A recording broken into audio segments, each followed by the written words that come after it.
तो हेलो दोस्तों, स्वागत है आप सभी लोगों का हमारे यूट्यूब चैनल सम्राट अकेडमी। तो दोस्तों, मेरा नाम है आकाश स्टूडेंट। इस वीडियो में हम बात करने वाले हैं क्लास 10th के मैथ के वेरी मोस्ट इंपॉर्टेंट क्वेश्चन के बारे में डिस्कस करने वाले हैं स्टूडेंट, जो कि 2021 बोर्ड एग्जाम के लिए बहुत ही ज़्यादा महत्वपूर्ण है। ठीक है, तो 500 लाइक का टारगेट मैंने रखा है, जो कि आप लोगों के लिए कुछ नहीं है। ठीक है, आप चाहेंगे तो एक ही दिन में 500 लाइक पूरा करवा देंगे। ठीक है, तो जो भी देख रहे हैं आप लोग, उसको लाइक करके इस वीडियोज़ को देखिए और शेयर भी कर दीजिए वीडियोज़ को, क्योंकि मैं वो क्वेश्चन करा रहा हूँ। देखिए देखिए दो ही चीज़ आता है सबसे ज़्यादा। एक तो देखिए एनसीईआरटी का एग्जाम्पलर, जो कि 70% एग्जामिनर पुटअप करता है, सिर्फ एग्जाम्पल आप लोगों का। एक्सरसाइज क्वेश्चंस, और 30% में देखिए क्या क्या आता है।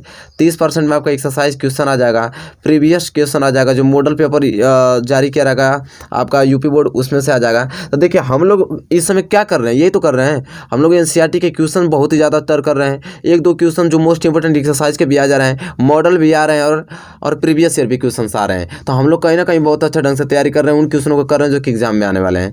तो दोस्तों चलिए, वीडियो को लाइक नहीं किया तो लाइक कर दिए। आज वैसे ही क्वेश्चन हम आज देखने वाले हैं, जो कि वेरी मोस्ट इंपोर्टेंट है। और पहला क्वेश्चन, जैसा कि आप देख पा भी रहे हैं कि पहला क्वेश्चन आपका एनसीईआरटी एग्जाम्पलर आ गया है, जो कि बहुत ही ज़्यादा महत्वपूर्ण है यह प्रश्न स्टूडेंट। ठीक है, चलिए इसको देख लेते हैं और इसको करने की बहुत ही आसान तरीके से कोशिश करेंगे, बहुत ही सरल तरीके से। चलिए तो मैं इसको बता देता हूँ किस प्रकार इसका सोल्यूशन किया जाएगा। देखिए स्टूडेंट, दिया है कि पी के किस मान के लिए, देखिए दिया है पी के किस मान के लिए रैखिक समीकरण युग्म 6x + 5y = 4 और 12x + py = -8 का कोई हल नहीं होगा। स्टूडेंट क्या कराए, कोई हल नहीं होगा। तो देखिए इसका सलूशन बताऊँ तो बहुत ही सिंपल तरीके से बताऊँगा, आपको तुरंत समझ में आ जाएगा। पी के किस मान के लिए रैखिक समीकरण युग्म, देखिए दो समीकरण दिया है। पहला आपको दिया है कि 6x + 5y = 4 दे रखा है, और एक दिया है यहाँ पे 12x + py = -8 दे रखा है। कह रहा है कि कोई हल नहीं होगा। तो सबसे पहले हम क्या करेंगे, इसका द्विघाती जो द्विघात समीकरण होता है उसका फॉर्मेट होता है, उससे हम लोग तुलना करेंगे। सबसे पहले तुलना करने के लिए क्या करेंगे इसे, कि 6x + 5y जो दिया है, +4 इधर आएगा तो -4 = 0 बच जाएगा। इसी तरह इसे करेंगे तो 12x + py -8 इधर जाएगा तो +8 बराबर क्या आ जाएगा, 0 आ जाएगा। अब स्टूडेंट आपको करना है यहाँ पे कि ax² + bx + c = 0। तो दो समीकरण, इसलिए a1 इसको मान लीजिए, इसे b1 मान लीजिए, इसे c1 मान लीजिए। अब इससे इसको तुलना कर पाए, एक समीकरण और है तो इसे हम लोग a2x मान लेंगे, और b2y मान लेंगे, और c2 मान लेंगे 0। इससे तुलना कर देंगे स्टूडेंट। ठीक है, अब तुलना कर रहे हैं तो देखिए यहाँ से स्टूडेंट क्या आएगा, जो कि बहुत ही ज़्यादा मोस्ट इंपोर्टेंट ए एक्स है, यहाँ पे स्क्वायर नहीं है। तो देखिए x से x कैंसिल हो गया, तो a1 बराबर यहाँ से क्या निकल गया, 6, और यहाँ से क्या निकल जाएगा, b1 = 5, और स्टूडेंट c1 बराबर क्या निकल गया, यहाँ से -4 निकल गया स्टूडेंट। ठीक है, इसी प्रकार यहाँ से तुलना करेंगे तो a2 बराबर क्या निकलेगा, 12, देख ही रहे हैं आप लोग। b2 बराबर क्या निकलेगा, p, और c2 = 8 निकल गया। अब इतना निकल गया। अब कह रहा था कि कोई हल नहीं होगा। अब कोई हल होने का प्रतिबंध क्या लगता है, जैसा कि आप लोग भी जानते हैं, कोई हल नहीं होगा का फार्मूला ये होता है कि जब फॉर्मेट a1 बटा a2 बराबर हो जाता है b1 बटा b2 के, और यह बराबर नहीं होता है c1 बटा c2 के, तो यह रूल आपका कहलाता है कोई हल नहीं। कोई हल होने का नहीं, यही फॉर्मेट होता है। तो सिंपल इसी फॉर्मेट पर रख देना है। a1 कितना दिया है, 6, और a2 कितना दिया है, 12, तो 6/12 बराबर b1 कितना दिया है यहाँ पे, 5, और बटे में b2 कितना दिया है, p लगा देंगे, बराबर नहीं है किसके, c1 कितना दिया है, -4, और c2 कितना दिया है, और 8 दिया है। ठीक है, तो अब आप हमको बताइए, इससे तो मतलब है ना, जब बराबर है ना, तो इससे क्या मतलब है। तो हम लोग फार्मूला किस में लगाएंगे, इतना में लगाएंगे। तो यह है 6/12 बराबर 5/p दिया स्टूडेंट। ठीक है, अब स्टूडेंट करना है हमको, देखिए 6 कम 6 6 दूनी के 12, तो ये हो जाएगा आपका क्या, 6 कम 6 6 दूनी के 12, तो ये हो जाएगा 1/2 बराबर 5/p। p का गुणा 1 में करेंगे तो हो जाएगा p, और 5 दूनी के 10, तो p बराबर क्या आ गया, 10 आ गया। यही तो हमसे पूछा था कि p के किस मान के लिए रैखिक समीकरण इतना का कोई हल नहीं होगा। तो p के 10 मान के लिए रैखिक समीकरण इतना का हल नहीं होगा। तो p = 10 आ गया, ये इसका क्या हो गया, आंसर आ गया स्टूडेंट। ठीक है, तो p = 10 इस क्वेश्चन का क्या हो जाएगा, आंसर हो जाएगा स्टूडेंट। ठीक है, बताइए कि आपको क्वेश्चन कैसा लगा। बहुत ही ज़्यादा मोस्ट इंपॉर्टेंट क्वेश्चन, इसी क्वेश्चन देखने को मिलेंगे, क्योंकि एनसीईआरटी का एग्जाम्पलर भी है, क्वेश्चन भी आ सकता है। ठीक है, तो देखिए बहुत ही ज़्यादा महत्वपूर्ण प्रश्न मैं आप लोगों को क्वेश्चन पहला करा दिया हूँ, कोई दिक्कत नहीं होगा क्वेश्चन में फर्स्ट में। उम्मीद करता हूँ क्वेश्चन पहला आपको समझ में आ गया होगा स्टूडेंट। तो हम बढ़ेंगे अगले क्वेश्चन की ओर, क्वेश्चन नंबर दूसरे की ओर। चलिए स्टूडेंट, देखिए क्वेश्चन नंबर दूसरा आपकी स्क्रीन पे आ गया, जो कि बहुत ही ज़्यादा महत्वपूर्ण प्रश्न ये स्टूडेंट है। ठीक है, इस क्वेश्चन को तो पहले आपको तैयार करके जाना है। देखिए एनसीईआरटी का एग्जाम्पलर है, क्वेश्चन कह रहा है कि 2x + 3y = 11 और 2x - 4y = -24 को हल कीजिए, और इससे यम का वह मान ज्ञात कीजिए जिसके लिए y = mx + 3 हो। बहुत ही महत्वपूर्ण प्रश्न है, तो इस क्वेश्चन को तो आपको किसी कीमत पे करके जाना है स्टूडेंट, ठीक है, एग्जाम में। तो चलिए मैं आपको बताता हूँ बहुत सरल तरीके से किस प्रकार इसे सॉल्व करेंगे। सबसे पहले दिया है, आपको क्या लिखेंगे हम लोग, दिया है, ठीक है, क्या लिखेंगे, दिया है।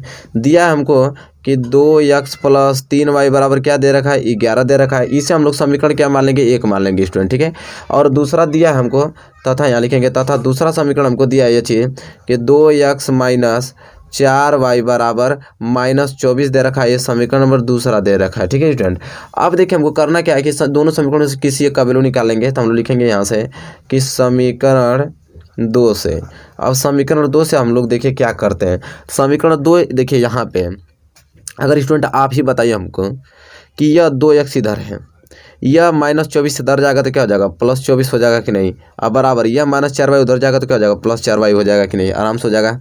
अब देखिए इसको इस प्रकार से भी लिख सकते हैं, 4y बराबर 2x + 24, बस इसको इधर लिख देंगे, इसको इधर लिख देंगे, कोई फर्क पड़ने वाला नहीं है। तो 4y बराबर क्या हो जाएगा, 2x प्लस स्टूडेंट क्या हो जाएगा, 24 हो जाएगा स्टूडेंट। अब देखिए क्या हो गया, 4y बराबर 2x + 24 हो गया। अब सिंपल यहाँ से हम क्या कर सकते हैं स्टूडेंट कि y बराबर क्या लिख सकते हैं, y बराबर 2x + 24 और 4 गुणा में इधर आएगा तो 4 भाग में आ जाएगा, ठीक है स्टूडेंट। अब हमको सिंपली करना है y बराबर, ऊपर से 2 कॉमन ले लेंगे तो हो जाएगा क्या, 2 निकल गया तो सिर्फ x बचा, और प्लस यहाँ से कितना बचा, 12 बचा, और बटे में 4। अब सिंपली आप ही देखिए 2 से कटा देंगे, 2 दूनी के 4, 2 बार में कट गया। अब यहाँ से निकल गया y बराबर x + 12 बटे में कितना, 2। तो y बराबर x + 12 बटे में 2 आ गया। इसे समीकरण क्या मान लेंगे, तीसरा मान लेंगे स्टूडेंट, ठीक है, तीसरा मान लिया। अब करना हमको क्या है कि समीकरण तीसरा का मान समीकरण 1 में रख देंगे। तो यहाँ लिखेंगे हम लोग स्टूडेंट कि समीकरण तीसरा से y बराबर x + 12 बटे 2 जो मान निकला है उसको समीकरण में किस में रख देंगे, समीकरण पहला में प्रतिस्थापित करने पे, यहाँ पे उसके लैंग्वेज में लिख दीजिएगा, प्रतिस्थापित करने पर, रखने पे भी लिख दें तो कोई दिक्कत नहीं है, लेकिन प्रतिस्थापित लिखेंगे तो एग्जाम लोग को समझ आएगा कि आपने सही लिखा है। हाँ, तो समीकरण तीसरा से जो y बराबर x + 12 बटे 2 समीकरण 1 में प्रतिस्थापित करने पर, समीकरण पहला क्या था स्टूडेंट, ये तो था कि 2x + 3y बराबर 11, यही था। जहाँ पे भी y आएगा ये वैल्यू रख देंगे। तो 2x से 2x उतार देंगे, गुणे 3, y आ गया तो हम लोग लिखेंगे क्या, x + 12 बटे में 2, ठीक है, अब बराबर यहाँ क्या आ जाएगा, 11। अब स्टूडेंट इसे हल करते हैं, इसे हल करने में कितना हो जाएगा, 2x प्लस 3 में x गुणा होगा तो क्या होगा स्टूडेंट, 3x, और 12 3 36 बटे में 2 बराबर 11 आ गया, ठीक है स्टूडेंट। अब देखिए सिंपली आपको करना क्या है स्टूडेंट, बहुत ही सिंपल इसका सोल्यूशन है कि यहाँ कुछ नहीं तो 1 लिख लेंगे, ठीक है, और यहाँ पे कुछ नहीं है तो एलसीएम 2 ले लेंगे। 1 और 2 का एलसीएम 2 ही तो होता है, 1 में 2 का भाग देंगे तो 2, 2 को गुणा 2x में होगा तो 4x, और प्लस 2 से 2 कैंसिल तो पूरा उतर जाएगा। इसी तरह 3x + 36 बराबर 11। अब स्टूडेंट दूसरा पेज में लेता हूँ, ये पेज भर गया, यहाँ पेज ले लेता हूँ, लेकिन आपको देखिए यहाँ समझ में आ जाएगा, इसको ज्वाइंट में कर देता हूँ। हाँ, इतना गया तब क्या लिखेंगे कि 4x + 3x + 36 बराबर 2 भाग में उधर जाएगा तो 2 गुणा में 11 दूनी के 22 आ जाएगा। अब देखिए इसे हल करेंगे तो 4 और 3 ये हो जाएगा 7x + 36 बराबर 22 आ गया, ठीक है स्टूडेंट, इतना समझ ही रहे हैं आप लोग। ये हो जाएगा 7x बराबर 22 और प्लस 36 हो जाएगा तो -36 हो जाएगा स्टूडेंट। अब 7x बराबर क्या बचेगा, 6 में से 2 गया तो यहाँ स्टूडेंट 4 बच गया, और 3 में से 2 गया तो 1 बच गया, लेकिन यह किस में, माइनस में हो जाएगा, ठीक है स्टूडेंट। चलिए स्टूडेंट, तो यहाँ से निकल जाएगा x बराबर क्या, -14। अब 7 गुणा में इधर जाएगा तो 7 भाग में आ जाएगा, तो 7 दूनी की 14, तो स्टूडेंट यहाँ x बराबर क्या आ जाएगा, -2। और जब स्टूडेंट x बराबर -2 आ गया तो सिंपल x का क्या लिखेंगे हम लोग कि x का मान समीकरण किस में रखने पे, तीसरे में रखने पे, समीकरण तीसरे में रखने पे। अब स्टूडेंट समीकरण तीसरे में रखने के लिए बोला, समीकरण तीसरा क्या था कि y बराबर x + 12 बटे में 2, ये तो समीकरण तीसरा था, इसमें रख देंगे। तो y बराबर x कितना आ गया यहाँ पे, -2 और प्लस 12 बटे में 2 आ गया। तो यहाँ से y बराबर क्या हो जाएगा, -2 और प्लस 12 कितना बच जाएगा, 10 बटे में 2, तो कटा देंगे तो y बराबर क्या आ गया, 5 आ गया स्टूडेंट। तो अब जैसा कि देख पा रहे हैं आप लोग यहाँ से कि x बराबर -2 आ गया और y बराबर 5 आ गया। अब स्टूडेंट देखिए बात को समझिए, कह रहा है कि वह मान ज्ञात कीजिए जिसके लिए y बराबर mx प्लस 3 हो। अब सिंपली आपको करना है कि हमसे वह मान ज्ञात करने के लिए बोला जो y बराबर mx प्लस 3 हो। ठीक है, अब देखिए अब इसमें हमको करना क्या है, यहाँ पे m का वैल्यू हमको पूछा था, m का वैल्यू यहाँ से निकल जाएगा कि नहीं आराम से। y हमको वैल्यू निकल गया है, y बराबर 5 बराबर m और गुणे x का वैल्यू हमको निकला है -2 और प्लस 3 यहाँ पे। ठीक है, अब निकल जाएगा कि नहीं, तो 5 बराबर -2m हो जाएगा और प्लस 3 हो गया यहाँ पे। अभी सिंपली करना है कि 5 और प्लस 3 हो जाएगा तो -3 हो जाएगा, बराबर इधर बच गया -2m। अब 5 में से 3 गया तो 2 बच गया, बराबर इधर -2m बच गया। इसे इस तरह से लिख सकते हैं, -2m बराबर 2 लिख सकते हैं, चाहे इसको इधर लिख दीजिए, उसको क्या फर्क पड़ने वाला है। तो यहाँ से m का वैल्यू निकालेंगे तो 2 और -2 इधर जाएगा तो भागे में हो जाएगा। अब यह कटेगा तो m बराबर क्या स्टूडेंट आ जाएगा, -1 आ जाएगा। ठीक है, तो m का वैल्यू पूछा था, m बराबर -1 आ गया स्टूडेंट, बात खत्म। अब बताइए स्टूडेंट कि ये क्वेश्चन का कितना अच्छे ढंग से आपको समझ में आया है, आ गया कि नहीं, बिल्कुल सही रूप से आ जाएगा, क्यों नहीं आएगा। अब बहुत ही ज़्यादा महत्वपूर्ण है, तो इसका प्रैक्टिस आपको करके स्टूडेंट जाना बहुत ही ज़्यादा मोस्ट इंपॉर्टेंट क्वेश्चन है। चलिए उम्मीद करता हूँ पहला क्वेश्चन, अरे दूसरा क्वेश्चन यहाँ पे तैयार हो गया, दूसरा क्वेश्चन क्लियर हो गया स्टूडेंट। तो हम बढ़ेंगे अगले क्वेश्चन की ओर, क्वेश्चन नंबर तीसरे की ओर। तो चलिए दोस्तों अब हम बढ़ चलते हैं अगले क्वेश्चन की ओर, और क्वेश्चन नंबर तीसरे की ओर। जैसा कि देख पा रहे हैं क्वेश्चन नंबर तीसरा स्क्रीन पे आ गया, जो कि बहुत ही ज़्यादा महत्वपूर्ण है। और क्वेश्चन नंबर तीसरा स्टूडेंट ये बोल रहा है कि दो संख्याओं का अंतर 26 है और एक संख्या दूसरी संख्या की 3 गुनी है, संख्याएं ज्ञात कीजिए। देखिए बहुत ही ज़्यादा मोस्ट इंपॉर्टेंट स्टूडेंट, 2020 में भी ये क्वेश्चन पूछा गया था और एनसीईआरटी का एग्जाम्पलर भी ये क्वेश्चन है, बहुत ही ज़्यादा मोस्ट इंपॉर्टेंट मैं कह सकता हूँ कि दो संख्याओं का अंतर 26 और एक संख्या दूसरी संख्या की 3 गुनी है, संख्याएं ज्ञात कीजिए। तो देखिए आप इसको सोल्यूशन किस प्रकार करेंगे, बहुत ही ज़्यादा मोस्ट इंपॉर्टेंट है। तो देखिए सोल्यूशन आप इस तरह करना पड़ेगा, कह रहा है कि दो संख्या, दोनों संख्या तुमको मालूम नहीं है, तुमको दोनों संख्याओं को तो मानना पड़ेगा। तो हम लोग लिखेंगे कि माना दो संख्याएं, माना दो संख्याएं, माना दो संख्याएं x तथा y, मान लेंगे माना दो संख्याएं x तथा y है। ठीक है, अब देखिए दो संख्या है तो दोनों संख्या में से एक संख्या बड़ी एक तो छोटी होगी ही होगी, इतना तो आप लोग कंफर्म जानिए। ठीक है, तो जहाँ मान लेंगे कि जहाँ जो x है वो y से क्या है, बड़ा है। दो संख्या मैंने एक x मान लिया, एक y मान लिया, और ये भी कर दिया कि जो x है y से क्या है, बड़ा है। तो अब बताइए प्रश्नानुसार हमसे ये पूछ रहा है, कह रहा है कि दो संख्याओं का अंतर कैसे निकलता है, जब बड़ी संख्या में से छोटी संख्या घटा दें तभी तो अंतर निकलता है। तो अगर x में से हम y को घटा दें, दो संख्याओं का अंतर कितना दे रखा है, 26 दे रखा है। ये तो समीकरण और पहला इसी से बन गया। ठीक है, अब कह रहा है यहाँ पे तथा एक चीज़ और रखा है, तथा एक संख्या दूसरी संख्या की 3 गुनी है। एक संख्या मान लीजिए जो x है वह y की 3 गुनी है, तो हम y में 3 का गुणा कर देंगे तो ये y की 3 गुनी हो जाएगी। ठीक है, और यहाँ से समीकरण दूसरा निकल गया। अब सिंपल आपको करना ये चाहिए कि समीकरण दूसरे का मान यहाँ लिखेंगे, समीकरण दूसरे से x बराबर 3y जो है वो समीकरण एक में प्रतिस्थापित करने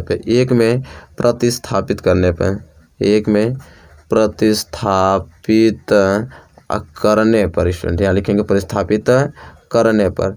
अब यहाँ पे प्रतिस्थापित कर रहे हैं स्टूडेंट, तो देखिए आप लोग ये हो जाएगा कि जो हम लोग समीकरण x माइनस वाई बराबर 26 ये समीकरण पहला दिया था, इसमें x बराबर क्या लिखेंगे 3y, तो यहाँ लिखेंगे 3y माइनस वाई बराबर क्या 26। ठीक है, प्रतिस्थापित मैंने कर दिया, 3y में से एक y की जाएगा तो 2y बराबर 26 निकल गया। यहाँ से y निकाल देंगे तो 26/2 आ गया। अब कटा देंगे तो y बराबर कितना निकल गया 13। और जब y बराबर स्टूडेंट 13 निकल गया तो सिंपल से यहाँ लिख देंगे कि y बराबर 13 जो है वो समीकरण किस में रखने पर, समीकरण दूसरा में रखने पर, समीकरण दूसरा में रखने पर। आप समीकरण दूसरा में रख दीजिए। समीकरण दूसरा हमारा क्या था, ये तो था x बराबर 3y था, तो हम लिखेंगे x बराबर 3 गुणे y का वैल्यू कितना आ गया 13 था, 13 लिख देंगे तो x बराबर 13 3 39, तो x बराबर 39 आ गया, y बराबर 13।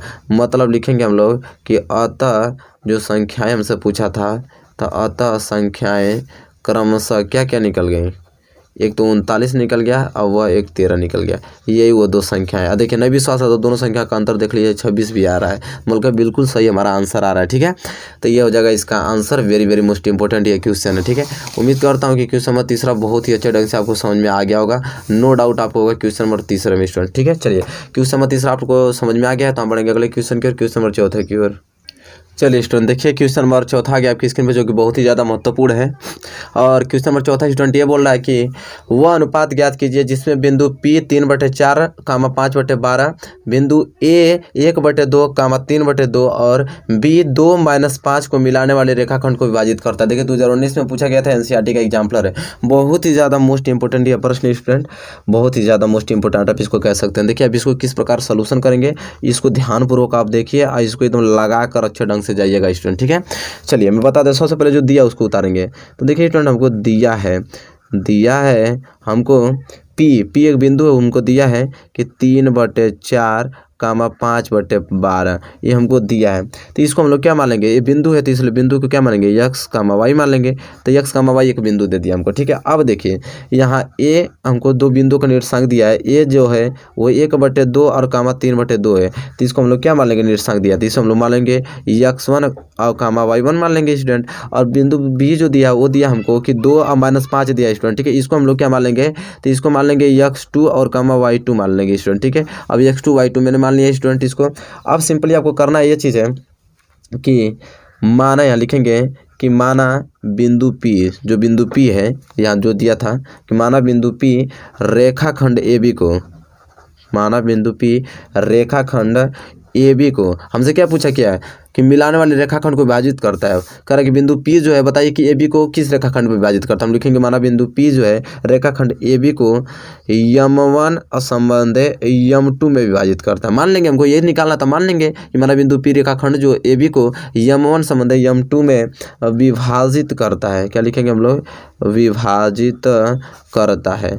अब विभाजित करता है स्टूडेंट, तो आप देखिए तब M1 संबंध M2 निकालना होगा। तो यहाँ से फार्मूला निकलता है x बराबर M1 x2 plus M2 x1 बटे में M1 प्लस M2, ठीक है। अब देखिए यहाँ से अनुपात निकल जाएगा M1 और M2 का। कैसे, देखिए x बराबर हमको क्या देखा रहा है, देखिए यहाँ पे दिया ना कि x बराबर क्या हमको रेखा है 3/4। तो हम लोग लिख देंगे कि x बराबर तो 3/4 हो जाएगा बराबर M1। अब देखिए M1 हमको निकालना, तो हम लिखेंगे M1 और x2 दिया हमको। अब देखिए x2 कितना दिया है, x2 हमको दे रखा है 2। अब x2 2 रखा तो हम लोग क्या लिखेंगे यहाँ पे 2 और प्लस M2 निकालना, तो हम लिखेंगे M2 x1। अब देखिए x1 कितना दिया है, x1 1/2। तो हम लोग x1 की जगह क्या रखेंगे 1/2 लिख देंगे स्टूडेंट, ठीक है। अब x1 की जगह हम लोग 1/2 रख दिया और बटा में लगे M1 और प्लस M2, तो ऐसा ही रहेगा M1 प्लस M2। अब सिंपली करना है कि अब तिरछा गुणा कर दीजिए।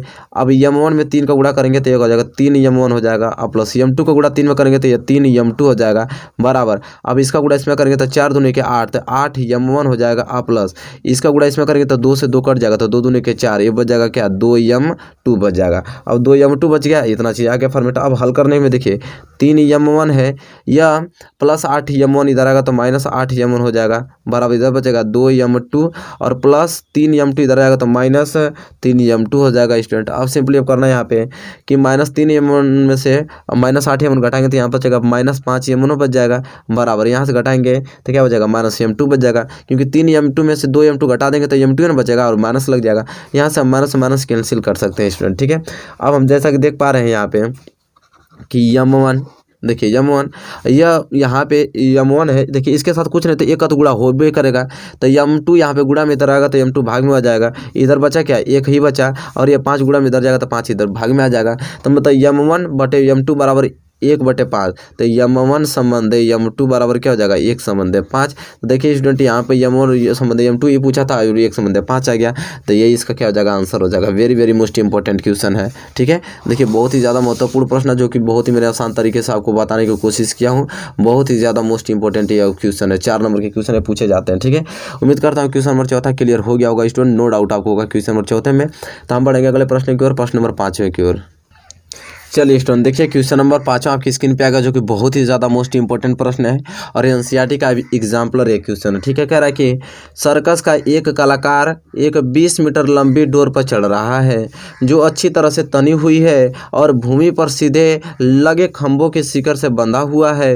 यदि भूमि स्तर के साथ डोर द्वारा बनाया गया कोण 30 अंश का हो तो खंभे की ऊंचाई ज्ञात कीजिए। देखिए बहुत ही ज़्यादा मोस्ट इंपॉर्टेंट प्रश्न आपकी स्क्रीन पे आ गया है। तो देखिए इसे किस प्रकार इसे सोल्यूशन करेंगे स्टूडेंट। पहले देखिए इस प्रकार के क्वेश्चन को बहुत ध्यान से पढ़ते हैं और जिस प्रकार कहते हैं उस प्रकार डायग्राम बनाते हैं। डायग्राम अगर अच्छे से आपने बनाना सीख लिया 100% इस क्वेश्चन को बहुत अच्छे ढंग से करके आ जाएंगे आप। पढ़ते हैं। कह रहे सर्कस का एक कलाकार एक 20 मीटर लंबी डोर पर चल रहा है। ठीक है, आप देखिए एक 20 मीटर लंबी डोर पर चल रहा है। ठीक है, जो अच्छी तरह से तनी हुई है और भूमि पर एक सीधे लगे खंबे के शिखर पर बंधा हुआ है। मतलब समझने की बात को कोशिश कीजिए, यहाँ पे चित्र बनाता हूँ। एक भूमि पे एक खंबा है, ठीक है, यह खंबा हुआ है, ठीक है, और ये आपका भूमि है, समझ रहे हैं, ये आपका भूमि है, भूमि पे एक खंबा खड़ा हुआ है और खंबे के शिखर पे इस डोर बंधी हुई है। ये डोर खंबे के शिखर पे क्या हुई है, बंधी हुई है, और यही आपकी वो क्या है, रस्सी है, वो क्या है, रस्सी है, इसी पर और सर्कस चल रहा है। देखिए कह रहा है सर्कस का एक कलाकार इसी रस्सी पे चल रहा है, एक 20 मीटर लंबी डोर, तो मतलब कि ये डोर है तो आपका ये 20 मीटर हो गया। ठीक है स्टूडेंट, जो अच्छी तरह से तनी हुई है, जो अच्छी तरह से तनी हुई है और भूमि पर सीधे लगे खंभों के शिखर पर बंधा हुआ है। यदि भूमि अस्तर के साथ डोर द्वारा बनाया गया कोण 30 अंश है। इसके साथ जो कोण बना रहा है स्टूडेंट, कितने अंश का कोण बना रहा है, 30 अंश का कोण बना रहा है। चलिए पहले नाम लिख देते हैं, तो ये हो गया, ये बी हो गया और ये क्या हो गया, सी। ठीक है, अब देखिए हमसे पूछा क्या था, खंबे की ऊंचाई, मतलब ये ऊंचाई पूछा कि खंबे की ऊंचाई क्या हो गया, मतलब ये ऊंचाई हमको बताइए। तो देखिए बहुत ही सिंपल है, डायग्राम आपने बना लिया कि यहाँ पे खंबा था, भूमि पे खड़ा एक खंबा था, खंबे के शिखर से वो डोर बंधी हुई थी और उसके साथ वो 30 अंश का कोण बना रहा था। डोर की लंबाई 20 मीटर दिया, खंबे की ऊंचाई पूछ रहा है हमसे बस। अब देखिए जो दिया है पहले उसको लिखेंगे, हम लोग लिखेंगे, यहाँ पे लिखेंगे कि माना ए बी, जो ए बी आपको दिखाई दे रहा है, माना ए बी एक खंभा है, माना ये भी है कि क्या है, खंबा है, जिसकी ऊंचाई हम लोग लिखेंगे, जिसकी ऊंचाई क्या है स्टूडेंट, एच, तथा एसी रस्सी है। जो एसी आपको दिखाई दे रही है, एसी क्या है, रस्सी है, यहाँ पे लिखना पड़ेगा ना, एसी रस्सी है। तो हमको मालूम चल गया कि जो एसी रस्सी है तो एसी बराबर उनको दे रखा है 20 मीटर और ए बी जो है, ए बी बराबर हमको एच दे रखा है। अब स्टूडेंट हम देखेंगे समकोण त्रिभुज, समकोणी त्रिभुज है, समकोण त्रिभुज ए बी सी में।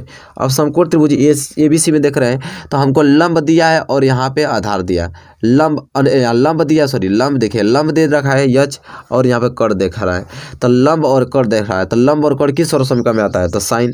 ठीक है, क्योंकि साइन का वैल्यू लगाएंगे तभी तो साइन में लंब बटा कड़ आता है। ठीक है, तो लंब बटा कड़ आ गया, तो साइन थीटा, यार ये तो लिखते हैं साइन थीटा बराबर क्या लिखते हैं, लंब बटा कड़ लिखते हैं कि नहीं। तब यहाँ हम देख पा रहे हैं कि साइन को साइन लिख देंगे, थीटा का वैल्यू कितना 30 अंश लिख देंगे, अब बराबर लंब हमारा क्या था, ए बी, तो ए बी मतलब क्या हो गया एच, और कड़ कितना है, ए सी बराबर 20, यहाँ पर लिख देंगे। इसलिए कंडीशन हो रहा है क्योंकि यहाँ साइन थीटा बराबर मैंने यहाँ खुद लिख दिया है आगे कि लंब बटा कड़ होता है, इसलिए फार्मूला लगा है। ठीक है, अब देखिए अब सिंपल करना है यहाँ पे कि साइन 30 अंश का वैल्यू क्या होता है, 1/2 होता है, बराबर ये एच बटे 20 हो गया। एच में 2 को गुणा करेंगे तो ये हो जाएगा 2 एच बराबर, अब यहाँ 20 में 1 को गुणा करेंगे तो ये हो जाएगा 20। अब स्टूडेंट करना आपको यह है कि एच बराबर क्या हो जाएगा, 20/2 काट देंगे तो एच बराबर क्या आ जाएगा, 10। अब एच बराबर 10 आएगा तो यही तो हमसे एच क्या है हमारा, यही तो है खंभे की ऊंचाई, तो इसलिए लिखेंगे, इसलिए खंभे की ऊंचाई, इसलिए खंभे की ऊंचाई एच बराबर 20 मीटर आ गया।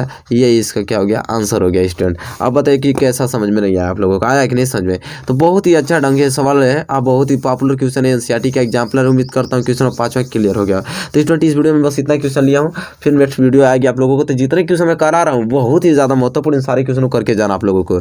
बताइए स्टूडेंट वीडियो आपको कैसी लगी, अगर वीडियो आपको अच्छी लगी स्टूडेंट प्लीज़ लाइक कीजिए और चैनल पर नया है तो प्लीज़ चैनल को भी सब्सक्राइब कर लीजिए स्टूडेंट, और बेल आइकन को भी प्रेस कर लीजिए। तब तक के लिए दोस्तों धन्यवाद, मिलेंगे आपसे नेक्स्ट वीडियो में।